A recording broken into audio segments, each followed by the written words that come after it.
inspiration on the Gospel Reflection, Platinum FM.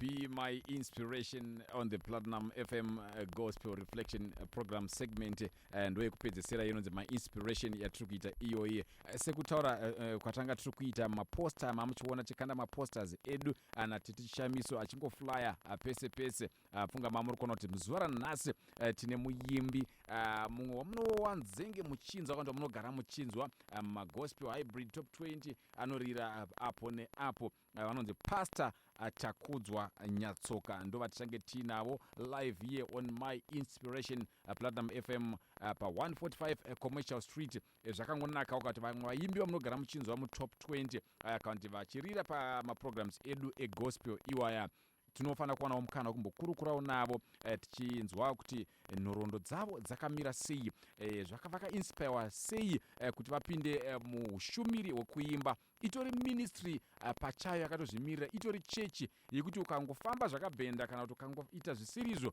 unotoona kuti aiwa sangano rako rinotoparara. Ndofunga makazviona mukurarama vaimbi vazhinji vegospel vanofana kunge vachitoratidzawo nemucherechedzo. Saka naizvo nhasi napasa Chakudzwa Nyatsoka tambotanga nesongonodzi Samasimba ndofunga makamboinzwa zvekare mu top 20 yedu yakamborira. Achida kuridza imwe zvekare inonzi My Advantage, imwe yemasong zvekare avo apasta Chakudzwa Nyatsoka.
Basa rangu ndiriwe minana zvichipfuma sei ndina Jesu Kristu, my advantage and victory.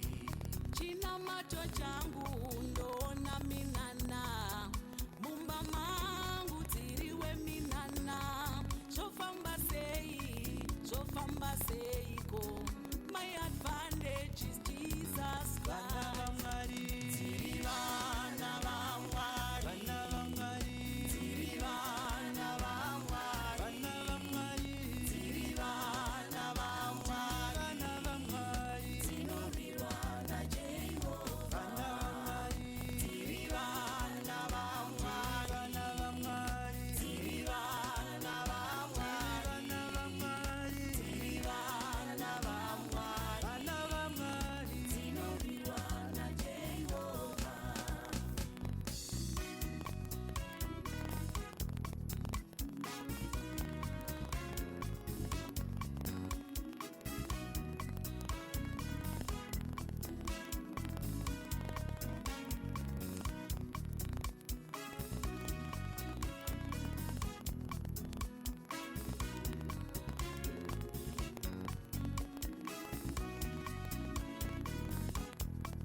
tiri vana vamwari tiri vana veumambo. That's our advantage from Pastor TD Nyatsoka from Marondera. Atinavo panapa nhasi ndina Tete Chishamiso semazuva ese tinenge tine maartist isegment yatinonge tine maartist tichinzwa kuti nhoroondo yavo yakamira sei sekutaura kwataita. Rege ndite hand over Tete Chishamiso. Pastor Nyatsoka ichokwadi Pastor Nyatsoka ndivo tiri kutaura navo. Mumwe wavaimbi vedu vataridza kwenguva yakareba. And ese masongs amaridza ari 2 akambopinda shuwa mumacharts edu kuratidza kuti even kuno kumashwest music yavo iri kuzikanwa iri kurira. Saka tataiwa nhasi rega timbotora mukana timbogara pasi navo timbotaura navo nyange zvavo vari parunhare vachimbotiudzawo rwendo rwavo. Pastor Nyatsoka makadii zvenyu? Tinofara kana makasimbawo Tete Shami na DJ Gonzo. Tinofara chaizvo kuva nemi mustudio. Kekutanga pano paPlatinum FM handiti? Ndiko kekutanga chokwadi. Saka ndofunga muri kunzwawo kufara sekufara kwatiri kuita kunge tichitaura nemi. Ndiri kufarisisa ine ndikuona kuti ndinofanira kutoya ikoko. Ichokwadi chaicho ichokwadi. Saka chimbotitsanangurirai nezverwendo rwenyu sapastor Takudzwa Nyatsoka. Ngatitangei naTakudzwa Nyatsoka because hamuna kungotanga muri pastor ka. Mumbotitora rwendo rwenyu kubva muchikura muchidzidza even pakusvika pakuzonzi pastor kwacho zvakafamba sei? Takudzwa Nyatsoka mwana mukomana wechi3 akaberekwa na David na Florence Nyatsoka. Ndakabarirwa muHarare, then upenyu hwangu huzhinji ndararamira muMarondera, then I'm also working at Sari muMarondera at the moment. Then zvimwe zveupenyu hwangu ndakaenda kuchikoro kuMSU ndikanostada zvemedia and society studies ndikagraduata muna 2017. Ndisandaenda kuMSU. Chikoro changu chese ndanga ndakaitira muMarondera Nyameni. All right. Maita basa nekutitsanangurira rwendo rwenyu kubva muri mudiki kusvika pari zvino. Asi ngatimbotarisei nezvetitle yekuti pastor. Title yakauya through kuimba here kana kuti mutori an ordained pastor? Chifundisi ndechekutoordainwa ende ndanga ndakanganwa pabackground yangu kumenshona zvechifundisi. Chifundisi chakauya through zviprofita. Takamboprofitwa nambuya vangu, amai vababa. I think ndanga ndiri ndofanira ndakasanda teenager. Vachingoprofita vachitodza mai vangu vachiti uyu mwana uyu achaita mukurumbira, achatenderera nyika dzakawanda achiparidza shoko raMwari. Saka makore wayo ndaisanyatsozinzwisisa, but pandakatanga kunyora tinziyo ndakuona ndikunyatsoziva kuti mwoyo wangu izvi ndo zvandinovimba kuti Mwari vakandisvikira. Uye chifundisi sezvamabvunza Tete, chifundisi ndakatoona ndangova munhu wekuti akasanangurwa. Unotanga kufamba nenzira dzakasiyana kunyange nedzimwe dzinenge dzichifambwa nadzo vanhu vakakura uri shamwari navo kana kuti mumuri wotoona kuti ndakatotanga kupiwa nickname ndiri kuchikoro, even as I was at Nyameni high school vanhu vachingoti mufundisi. Then leadership yakatangira kuprimary, ndakaitwa prefect. Kona secondary ndakuitwa futi leader, uripa class monitor. High school ndakuitwa vice head boy. Saka ndinovimba kuti Mwari wangangori nechinangwa neupenyu hwangu. Sezita rangu rechi2 I think Sir David Mwari vakangondinyukurawo sezvakangoitwa David muimba yababa vake Jesu. Alright, awo maita basa nekutsanangura ipapo. Tanichambotaura nezvaDavid tichitanga shopa yaDJ Gonzo. Tichitaura kuti David akanozodzwa. Ari kumafuro Ari ikoko. kumafuro. Saka I think zita rine chirevo. ongo Alright, Yeah. maita basa nekunyatsotsanangurira nhoroondo yenyu zvizere Pastor Anyatsoka. Tichitarisawo kuti imi muri munhu akakurira muchechi. Hamuna here point yamakambosvika pakuti zvemunyika zvinenge zviri kupisa-pisa. Ndakaona vamwe vanombonoenda kuzimudhanso, vamwe nenyaya dzerudo idzi vanombodropawo 1 or 2 songs dzerudo, vanakirwa nerudo.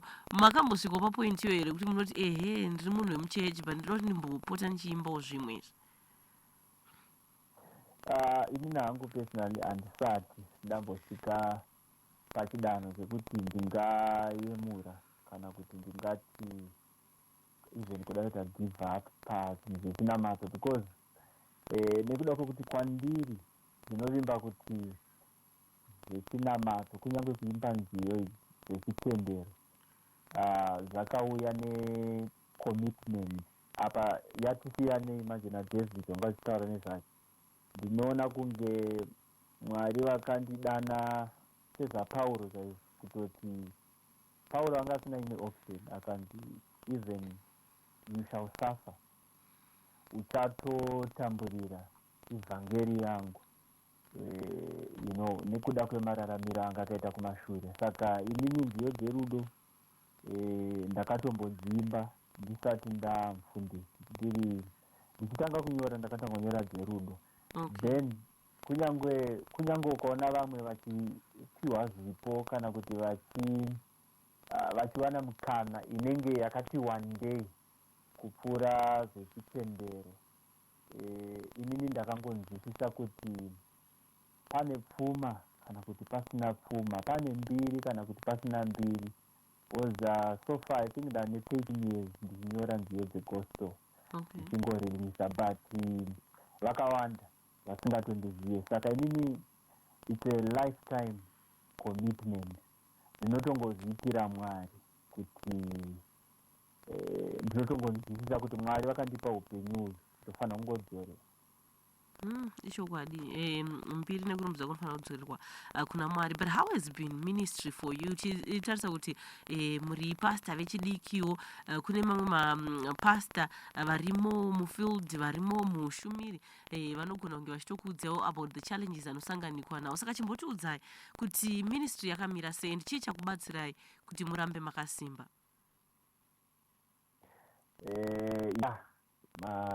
Pane point yamapedzera kunota yekuti chii chingadai chambokubatsirai.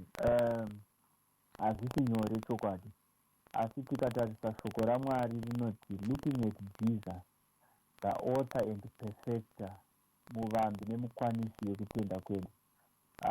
Ini ndinongoona kuti simba racho zvese zvinongobva pana Kristu.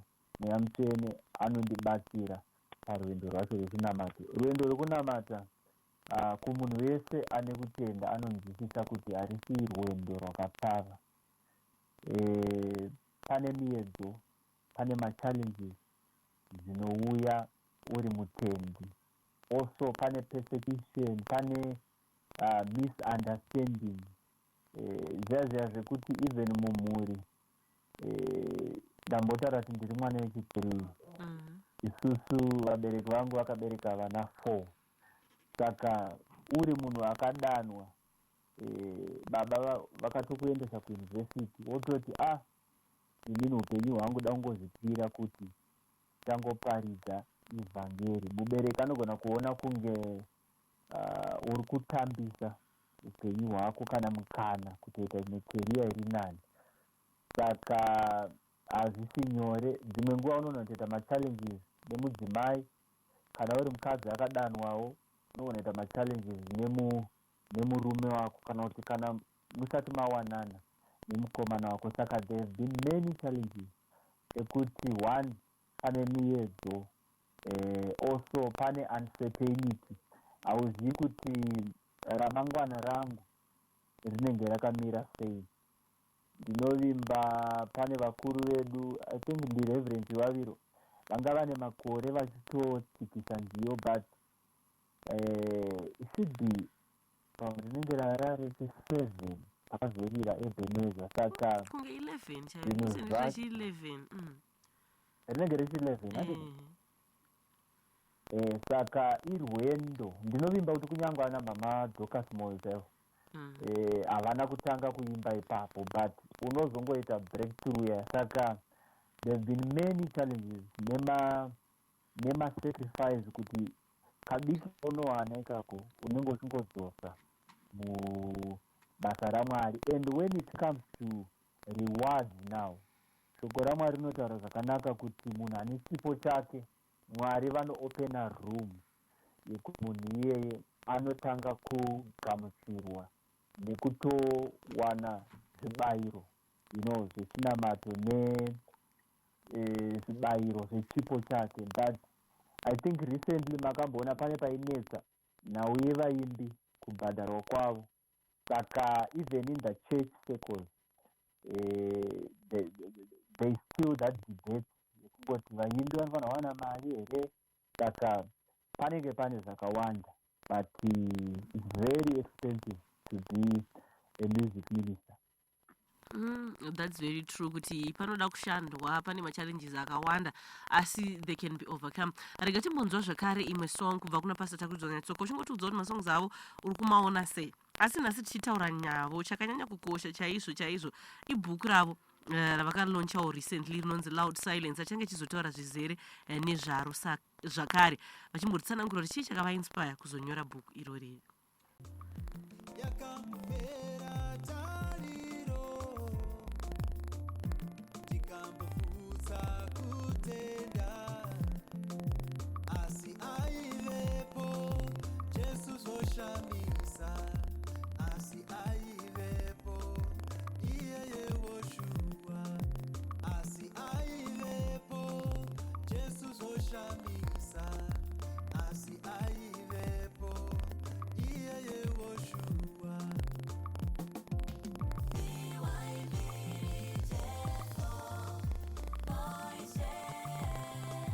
Isu tayambuka,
Be my inspiration on the Gospel Reflection, Platinum FM. PY mbiri awayinzwa sei eyo from Pastor Takudzwa Nyatsoka from Marondera. Yanga yakanyorovera zvakanaka. Song inetanga kuinzwa nhasi tichami song iyi musadaro imi. Serious PY mbiri mamusati mainzwa. So sweet like that and yakabuda zvakanaka. Sama ufana kutoisa kuplaylist renyu garage iri. You know to idashwa taura. Hanzi chitsaro chemumwe chitsva chemumwe. Saka muri tori new song. Kwandiri new song. Pastor Takudzwa Nyatsoka, how are you muno mwari? Ndinofara kana makasimbawo baba. Aiwa mukutiitira zvakanaka, mukushumira basa rakanaka, rambai makadaro muno mwari. Ndinotenda muno mwari. Ndafarawo kuziva kuti muri pamarondera apa, ini ndakambogara paBromley apa. Wow. Saka chando cheikoko ndinochinzwisisa. Yeah. Area inotonhora zvayo. Inotonhora kuno. Chokwadi marondera inotonhora. Mina naSantana tapambonje ndiwo mwanenge vachisenda mameseji ka variko kumarondera ikoko vari panguva yakaoma. Pawatershed apa. Chando chinenge chichirova. Yes. Saka tisataridza PY mbiri mambotitsanangurira rwendo rwenyu, mukatsanangurira kuti muzova mufundisi zvakafamba sei. Ngachitarisai kunyaya yemusic uko. Kuti over the past 13 years tizvamataura muri music industry mune maalbum 7 handiti amareleasa. How has been that journey kubva paalbum number 1 kusvika panumber 7 pacho pamava nhasi? Mukarangarira titisami pane kampo kandakatanga kuburisa first album kainzi I Count It All Grace. Ichaitoda kutoimbirwa manje kana tiri pano. Aiwa chesa rwendo rwacho inyasha basi nekuti dzimwe nguva tinotadza kuona zvihombe zvataitirwa naMwari tobatisisa pane zvimwe zvinogona kutori zvidiki pamberi paMwari zvataishuwira. Ndinorangarira pane kwandakatomboenda kumamwe maradio station uchinzi in 5 years unotarisira kuti uchange waapapi. Saka pa13 years obviously semunhuwo ndine pandaitarisira kuti ndingadai ndasvika, especially when it comes to reward. Asi music industry sezvandambomention haisi nyore, and actually ministry yese ndafara pane munhu waMwari auya before inini anga achisimudzira tariro nekutenda kwevanhu. Munoona ushumiri iwe unogona uchiti takusvika manje pekuti kana iri ministry, because ndiri mufundisi futi, kana iri ministry tasvika pekuti tauda kutenga machee kana tauda kutenga PA system. Kana iri music ndada kuimbawo nevanhu vandinotarira kwavari, ana Minister Texua Zama, ana mama Janet Manyowa. But sometimes Mwari vanenge vachitoti ndichiri kumbogadzirisa zvimwe zvinhu pacharacter yako kana kuti zvakanaka zvakadaro. Saka inini one of the greatest testimonies and achievements andinawo over the past 13 years ndeyekuti ndakaona vamwe vanhu vachitodzikinurwa nenziyo dzandinoimba. Ndakaona munoziva even wakokwa kuimwe chechi uchishumira live, uchingotanga kuimba ende unosingatomboimbe zvine chekuita nedeliverance, ona vanhu vachitoporeswa, vamwe vachitobatwa nemweya waMwari. Saka kwandiri the sense yekuti ndafamba naMwari, ndiri kuona Mwari zuva nezuva, kunyange pamusic yangu zvairi kudzidzisa, even in my family. Izvezvi ndachifara munin'ina wangu akatoita tuning, munin'ina wangu anonzi Tanaswa, also here in Marondera. Angatoratidza proof kuti he is following. Saka izvozvo zvekuti ivhangeri rinenge richigamuchirwa ndo zvikuru zvandinotenda Mwari nazvo, uye kunzi wagona kuburitsa 7 maalbums iwayo ese oenda online, and also wotanga kuwanawo tuma rewards mbichana. Asi chikuru kusimbiswa kwekutenda kwevanhu nekurangarirwa kuri kuita vanoteerera music yangu ndozvandinotenda. ichokwadi ichocho zvinofanira kutendwa. Asi ndezvipi zvidzidzo zvamungapa when upcoming artist wakateerera ari kuti uku ndokunenge kune calling yangu, ndokwandoda kupindawo kunoimba gospel music, zvidzidzo zvamadzidzawo from I count it all grace kusvika patiri nhasi 2026? Ndinoti one, delay is not denial. Kana pane zvimwe zvinhu zvinoita kunge zviri kunonoka, mumwe anogona kutotambura kuti atange kutsikisa rwiyo rwokutanga, kana kuti awanewo fan base yekuti maybe ane vanhu 10 vanomutsigira kana kuti vanogona kutengawo flash rake kana kuti CD rake.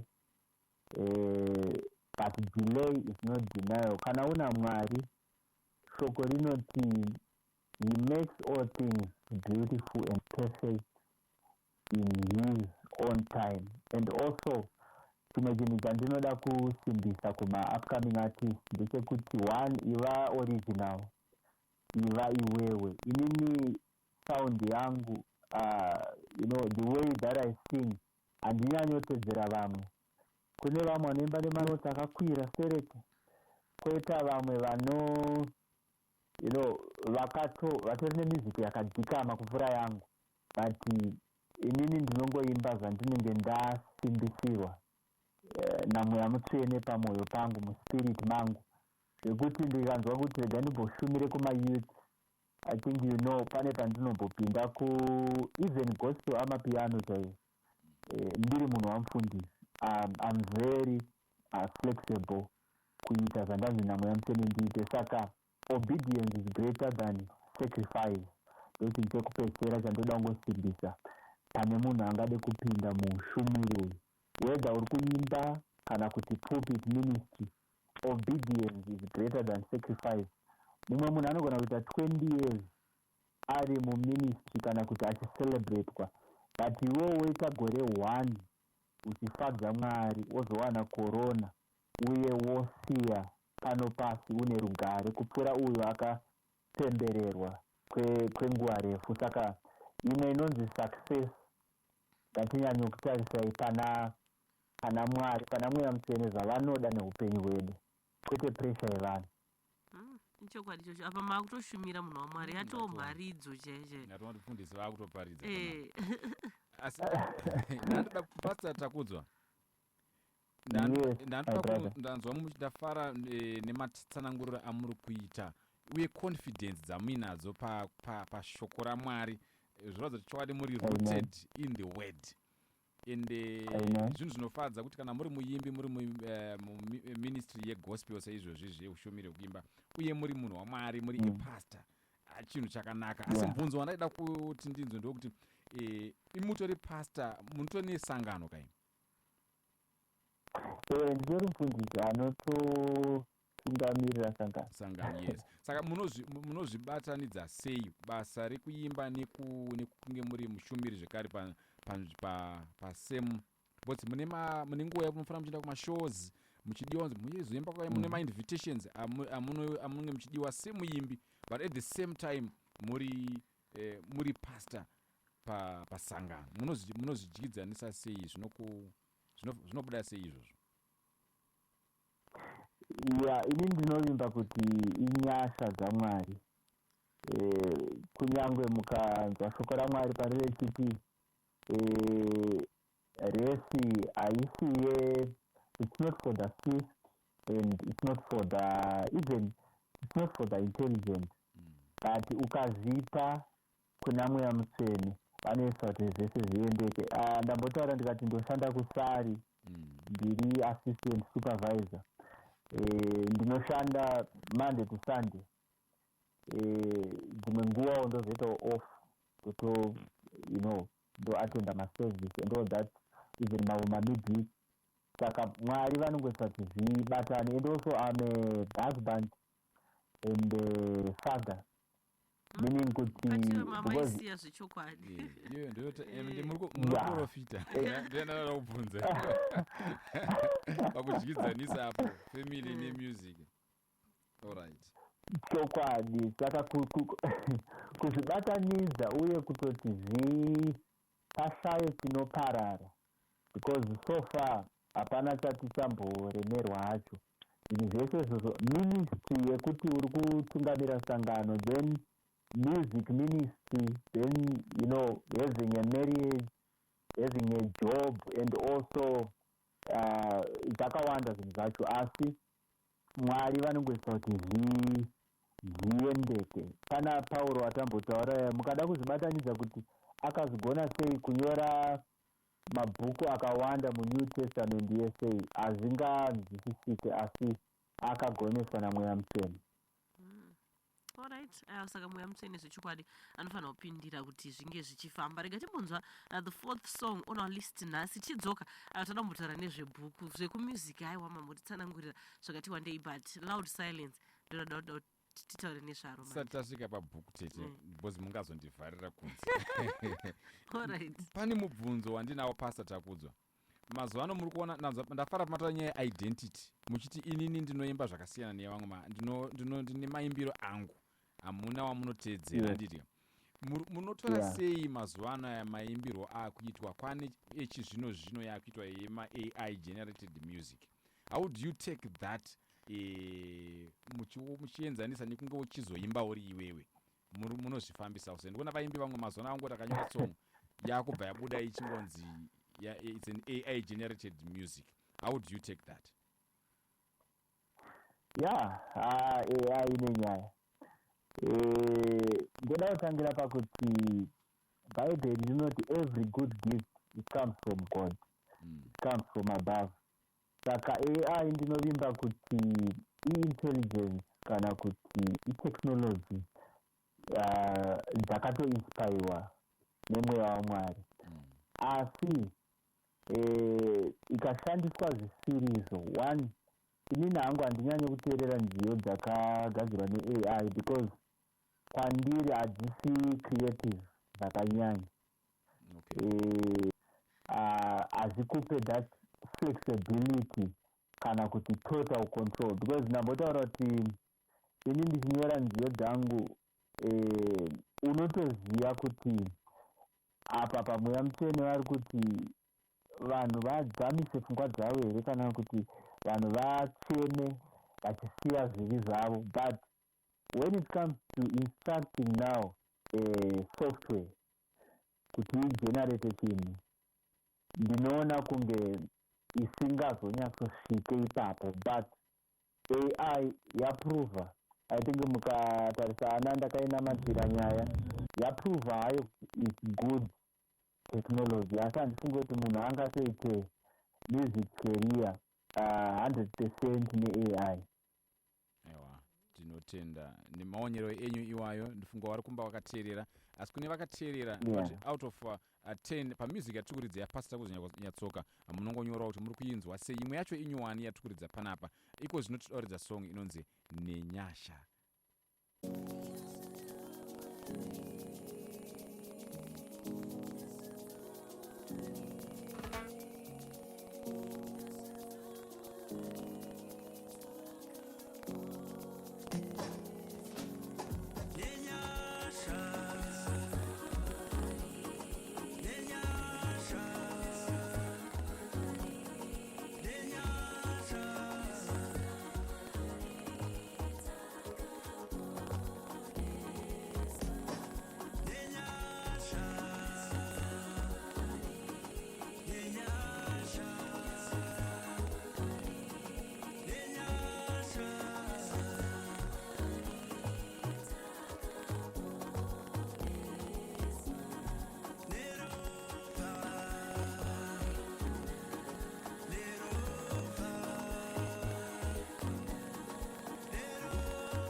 mainzwa mapiano iyo yanga ichaitwa napasta Takudzwa Nyatsoka ndo vatinawo nhasi paPlatinum FM My Inspiration.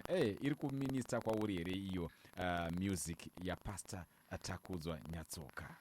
Chingotitumirawo meseji pa0719945945 chimbotudzawo kuti pane dzataridza force of ndeipi yanyatsokuitira unotaura kuti iitete ndotoidawo even paplaylist rangu. So pasi Takudzwa Nyatsoka tienderera mberi ngatimbotarisewo kusaidi rekunyora vambotaura kuti makadzidza zvine chekuita nejournalism handiti mukazosvika pakunyorawo bhuku renyu rakazoreliswa 2026 uno chimbotitsanangurirai about Loud Silence kuti ibhuku rikumbotaura nezvewe makarinyora zvadii? Loud Silence, yeah. Iri bhuku iri rakauya sebhedheni. Munoziva chinhu chaunenge wasundirwa naMweya Mutsvene. Ndinorangarira even in the word of God. Mukaverenga kumaprofesa naJeremiah naEzekiel pane panonzi shoko raMwari riri kuchama ndiri, riri kubvira even mabhonzo angu, yekuti kana une mimba yawakatakura. Loud Silence is the first book randatenderwa naMwari kunyora. Saka chakauya chiri chinhu chacho chekuti ini ndaitoita nharo kuti ini ndiri muimbi, but ndokubva 4 months ndokubva ndatanga kunyora the book, the first chapter chichichi, then ndanyora kudaro ndokubva ndaona kuti no pari kuda publisher. Tisangochiita chinhu chaiyo chekuti ndinongoita ndega semunhu ajaira kudesigna ega kudii. Ndakabva ndabatawo there's a publisher paHarare anonzi Mr. Roderick Thomas. Ndokubva tanyora bhuku iraiya tese, ndokubva vaitawo role yavo as the editor and the publisher. Saka nhau iripo, ndira hondo riripo paLoud Silence. It's a message to the church. Imessage yekuti vanhu vaMwari vamunotarisa vaya vachikunyengeterai vane zvimwe zvinhu zvavanopfuura nazvo muupenyu zvakatofanana kana kuti dzimwe nguva zviri worse kupfuura zvatinofesa isusu patinenge tichida kunonyengeterwa papaya. Zviri kunzi mufundisi anouya kumba kune zviLoud Silence, kune runyararo rwakaoma rekuti dzimwe nguva ane masituation ake muupenyu ekuti iye anenge achigwa kunge Mwari vakanyarara panhau dzake. Then wakuenda kuchechi wakubatana nematambudziko evanhu futi, apa iwewe futi family futi inenge ichimupawo pressure, because mubhuku iroro mune murume, the main character anonzi Luke Temple. Family yake yaimupawo certain amount of pressure. Saka ari mufundisi ainyengeterera vanhu vachiropafadzwa nefruit of the womb, asi iye asina mwana, iye nemudzimai wake. Then pakupera kwacho panozobuda imwe meaning yacho futi yeLoud Silence. Vanhu vakakanuka vakati mufundisi kana achizodonha zvakadai, mufundisi kana achiwirwa nezvakadai, ko isusuwo zvedu vanga vajaira kunyengeterwa vacho, what more us? Saka that's more about the book, and zvakatora kuteerera Mwari kuti ndizokwanisa kunyora bhuku iroro nekuzoripublisha eventually. Bhuku iri zvamatsanangura munhu asati atoriverenga abva atonzwa chidokwa chekuti dai ndamboriverenga, but ngatimbotaurei nezvetitle yacho Loud Silence. Tiri kuchikoro, tiri kuliterature taiti oxymoron kape kuti munotora mawords ari kucontradicta mobva maisa panzvimbo. So how did you come up with Loud Silence? Kuti Loud Silence mambotaura zveliterature. I think because ndo pamwe panozoshanda futi izvozvo. I owe much also kuchikoro, kufundo yandakawanawo. pane zvamambobvunza Tetesami, ndakatombonyora manewspapers. I was a journalist. Actually, I'm a journalist, although ndisiri kunyanyora manewspaper mazano, takunyora manovel, mostly as a pastor. Ndakatora oxymoron, want to make it catchy, to make the title catchy, kuti munhu bozi mumwe munhu anogona kutokanganisika kuti but murume uyu adomboedza kuti loud silence haisi nonsense here, but that intrigue and tingati anticipation iyoyo ndakatoona kuti it will be something that is good also for the title yebook, tisaite zviri obvious. Saka ndo zvakangondi-inspire kuti ndingotamba nemawords. Good word play nekutamba nemawords kwacho kwamataura nezvako.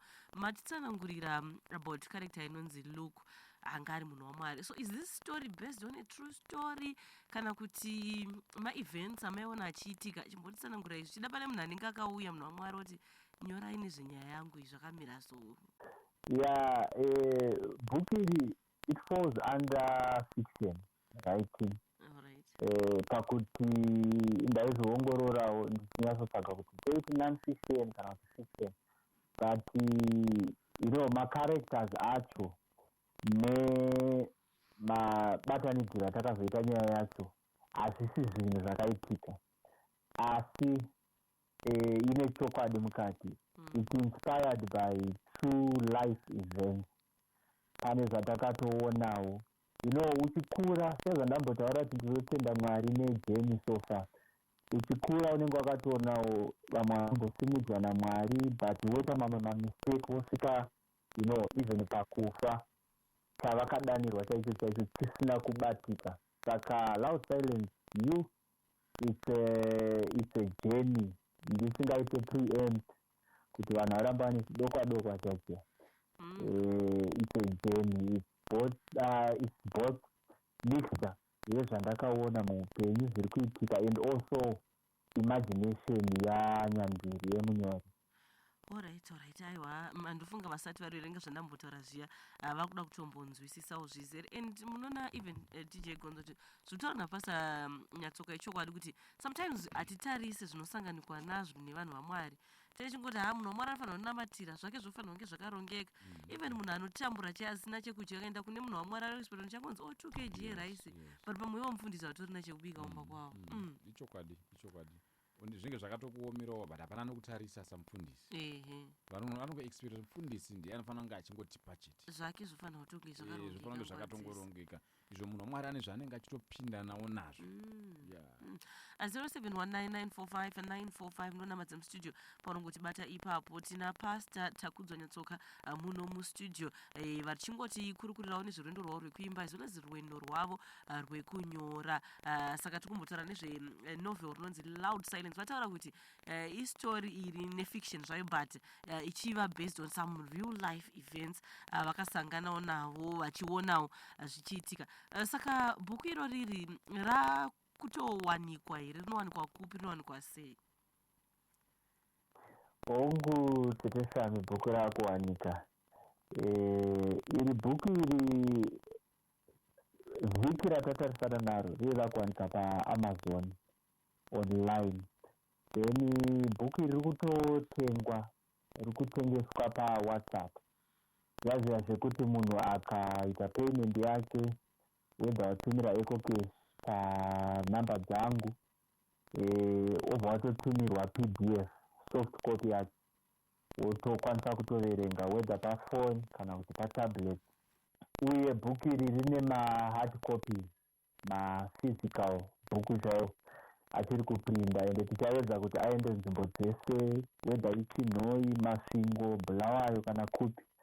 Saka so far tiri kunyanyoripusha paWhatsApp, ende even vanenge vachida hard copy handizive kuti zvakasununguka here kuti nditaure nhamba dzangu. Alright, nhamba dzenyu hadzina dambudziko. Munokwanisa kuvapa nhamba kunotaura kuti vada bhuku o even vada kutaura nemi pamusoro pemusic yenyu, vanokubatai panhamba dzipi dzacho? ya namba dzinoti 0783 212 689 0783 212 689. Alright, so andifunga tazvinzira ndo namba dzatinokwanisa kubata Pastor Takudzvanyatsoka vachingotipawo bhuku ravataura riri kunzi Loud Silence irori. Kana uine chekubvunza kana uchida kutaurawo naPastor unongotumira message pa 0719 945 945. So titarisawo zvekare in terms of bhuku irori ratanga tichitaura nezvaro. What do you hope kuti munhu ari kuzoriverenga achawana kopi yake, what do you hope kuti achabudawo nazvo kana kuti achadzidza kubva kubhuku irori? Ya, ndinotarisira kuti kana ari mufundisi, whether pandei chiti mufundisi ndingotaura mufudzi wese, whether uri prophet, apostle kana kuti reverend or any title, ndinotarisira kuti spiritual leader chishuwo changu kuti anatse nzira dzake naJesu, anatse nzira dzake naMwari Baba. You know, as they read this book, rine zvidzidzo zvakawanda zvinobata kupride, kunhau yekuda mari, kunyange nhau yekuzopinda kumadrezu.